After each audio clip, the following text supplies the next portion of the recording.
Good morning, শুভ সকাল। তো কালকে রাত্রে হঠাৎ ঝড় বৃষ্টি শুরু হয়ে যায় 2-2:30টার সময়। তো কেউ বুঝতে পারিনি ঝড় বৃষ্টি হবে বলে, হঠাৎ কাল রাত্রেবেলা ঝড় বৃষ্টি শুরু হয়ে যায়। দেখো রাতে অনেক ক্ষতি হয়ে যায়, বিশেষ করে আমার। দেখো এই বাঁধের সামনে এই যে কিছু ফুল গাছ লাগিয়েছিলাম, সব ফুল গাছগুলোকে উল্টে দিয়েছে। অনেক কষ্ট হয়ে ফুল গাছগুলোকে লাগিয়ে বড় করেছিলাম, কিন্তু দেখো একদিনের ঝড় বৃষ্টিতে সব ফুল গাছগুলা সব নষ্ট করে দিয়েছে, মানে সব উল্টে দিয়েছে। এগুলো ঠিক করতে হবে চেক করে, কারণ এই যে পশ্চিমের ঝড় এসে আকাশটা পুরো ফুল গাছে লেগেছে, সব ফুল গাছগুলো উল্টে গেছে।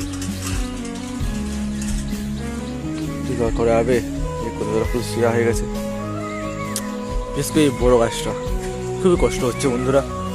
এই গাছগুলা বেশ সুন্দর লাগছিল, ফুল গাছগুলো আমার বেশ দাম ছিল। তাই একটু কোনো বোঝা যায়নি যে কালকে ঝড় বৃষ্টি হবে বলে, একটু কোনো কেউ বুঝতে পারিনি। হঠাৎ 2:30টার সময় বৃষ্টি শুরু হয়ে যায়, ঝড় বৃষ্টি মেঘ ডাকা শুরু হয়ে যায়। আর সেই সময় তুমি কি করবে? কিছুই করার নাই। আমার